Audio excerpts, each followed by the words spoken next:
નમસ્કાર ખેડૂત મિત્રો, ઓનલી ખેડૂત હેલ્પમાં આપનું સ્વાગત છે। આજે તારીખ 11 જુલાઈ 2024 આજના બપોરના 1:30 વાગ્યાના મહત્વના હવામાન સમાચાર જાણીશું, જેમાં ગુજરાતમાં કેટલાક વિસ્તારોમાં આજે ભારેથી અતિભારે વરસાદની આગાહી કરવામાં આવી છે। કારણ કે ગુજરાતની નજીક એટલે કચ્છની ઉપર અત્યારે સાયક્લોનિક સર્ક્યુલેશન સક્રિય થયું છે, જેના કારણે ગુજરાતની અંદર ભારે વરસાદની સંભાવના કેટલાક વિસ્તારોમાં રહેલી છે।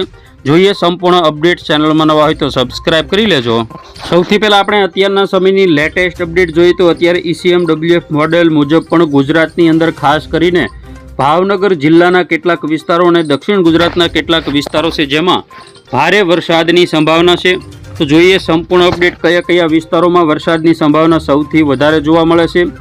તુલસી શામથી શરૂ કરી ઉનાથી આજુબાજુના વિસ્તારોમાં તેમજ ધારી સાવરકુંડલામાં પણ હળવાથી મધ્યમથી ભારે તેમજ રાજુલા, મહુવા, તળાજા આજુબાજુના તમામ વિસ્તારો તેમજ અમરેલી, પાલીતાણા, સાવરકુંડલા તેમજ ખાસ કરીને બાબરા, ગઢડા, વલભીપુર, ભાવનગર, સિહોર આજુબાજુના જે આ અત્યારની લેટેસ્ટ અપડેટ મુજબ ભારે વરસાદ પડી રહ્યો છે, તેમજ જૂનાગઢ આજુબાજુના જે વિસ્તારો છે, વેરાવળ છે, અમરેલી છે, ગોંડલ છે, જસદણ તેમજ રાજકોટ, જામનગર, ચોટીલા, સુરેન્દ્રનગર, બોટાદના તમામ વિસ્તારોમાં વરસાદની સંભાવના છે। અત્યારે સૌથી વધારે ખાસ કરીને જોઈએ તો સૌરાષ્ટ્રના ભાવનગર, અમરેલી, ગીર સોમનાથમાં વધારે શક્યતા છે, તેમજ ખંભાત, વડોદરા, છોટાઉદેપુર, રાજપીપળા અને ભરૂચ આજુબાજુના વિસ્તારો તેમજ સુરત, તાપી, ડાંગ, વલસાડ, નવસારી જિલ્લાના જે દરિયા કિનારાના જે વિસ્તારો છે જેમાં નવસારી, બિલીમોરા, વલસાડ, વાંસદા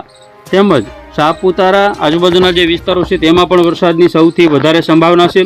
તેમજ મહુવા આજુબાજુના જે વિસ્તારો છે તેની વાત કરીને જોઈએ આપણે ઢસા આજુબાજુના વિસ્તારો, લાઠી તેમજ જાત્રોડા, દામનગર, ગારિયાધાર, પાલીતાણા, સિહોર, બુધેલ, ભાવનગર તેમજ આજુબાજુના જે વિસ્તારો છે તળાજા, અલંગ, જેસર પંથક, મહુવા તેમજ રાજુલા, પીપાવાવ, ખાંભા અને સાવરકુંડલા આજુબાજુના તમામ વિસ્તારોનો સમાવેશ થાય છે।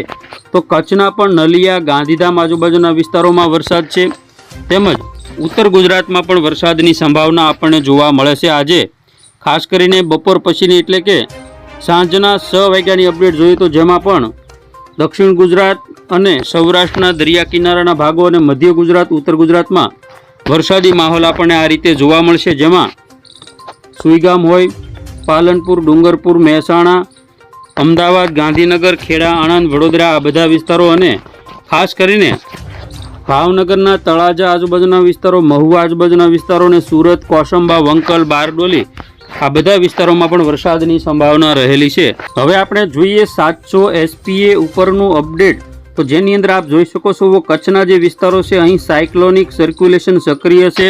તો આ જે સાયક્લોનિક સર્ક્યુલેશન જે સક્રિય છે જેની અસર અત્યારે આપણે જોઈ શકીએ છીએ કે આ રીતે સૌરાષ્ટ્ર, દક્ષિણ ગુજરાત અને મધ્ય ગુજરાત સુધીના સૌરાષ્ટ્ર સહિતના તમામ વિસ્તારોમાં આપણને જોવા મળે છે, જેના કારણે ભાવનગર જિલ્લાના અમરેલીના અને સુરત, વલસાડના જે વિસ્તારો છે જેમાં અત્યારે ભારે વરસાદ કોઈ વિસ્તારોમાં ખાબકી રહ્યો છે। તો આ જે અસર છે તે આ સાયક્લોનિક સર્ક્યુલેશન અત્યારે કચ્છ ઉપર સક્રિય છે તેની સંપૂર્ણ અસર અત્યારે થઈ રહી છે। તો આગામી સમયમાં આજે તેમજ આવતીકાલે અને સળંગ 20-22 તારીખ સુધી ગુજરાતના કેટલાક વિસ્તારોમાં હળવો, મધ્યમ, ભારે, અતિભારે વરસાદ ખાબકી શકે। આજે સૌરાષ્ટ્રના અને દક્ષિણ ગુજરાતના જે વિસ્તારો છે જેમાં 16 તારીખથી 18 તારીખમાં પણ ભયંકર વરસાદની સંભાવના દર્શાવવામાં આવી રહી છે, કારણ કે લો પ્રેશર સિસ્ટમ, સાયક્લોનિક સર્ક્યુલેશનની સિસ્ટમો અને સિયર ઝોન જેવી શક્યતાઓ અત્યારે ગુજરાત ઉપર નકારી શકાતી નથી। તો ગુજરાતની અંદર GFS મોડલ અનુસાર અને હવામાન વિભાગના જણાવ્યા અનુસાર આગામી સમયમાં સાર્વત્રિક વરસાદનો ગુજરાતની અંદર મોટામાં મોટો રાઉન્ડ શરૂ થઈ રહ્યો છે।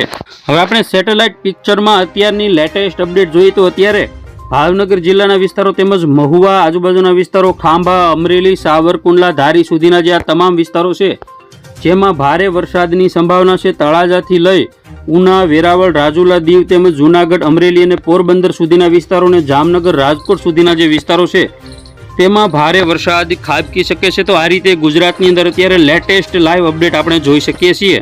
તો હવે ખેડૂત મિત્રો આપણે જોઈએ કે આગામી 10 દિવસમાં ગુજરાતના કયા વિસ્તારમાં સૌથી વધુ વરસાદ પડી શકે। તો ખાસ કરીને ECMWF મોડેલ મુજબ આવતા 10 દિવસની અંદર ભાવનગરમાં 14.5 ઇંચ, મહુવામાં 21 ઇંચ બતાવવામાં આવી રહ્યો છે, તેમજ ભરૂચ 11, સુરતમાં 17, તાપીમાં 14 ઇંચ તેમજ વલસાડમાં 21-22 ઇંચ જેટલો, અમરેલીમાં 16 ઇંચ, ગોંડલમાં 20 જે સરેરાશ વરસાદ એટલે કે આવનારા 10 દિવસની અંદર આજથી લઈ 21-22 તારીખ સુધીની અંદર આ વિસ્તારોમાં સૌથી વધુ વરસાદ ખાબકી શકે છે, કારણ કે અત્યારે પણ સિસ્ટમ એક્ટિવ છે અને આવનારા 16, 17, 18 તારીખમાં પણ ખાસ કરીને ભાવનગર, અમરેલી, ગીર સોમનાથ, જૂનાગઢ, સુરત, વલસાડ, નવસારી, ડાંગ, તાપી આટલા વિસ્તારો ઉપર સિસ્ટમ ભયાનક રીતે એક્ટિવ થઈ શકે છે.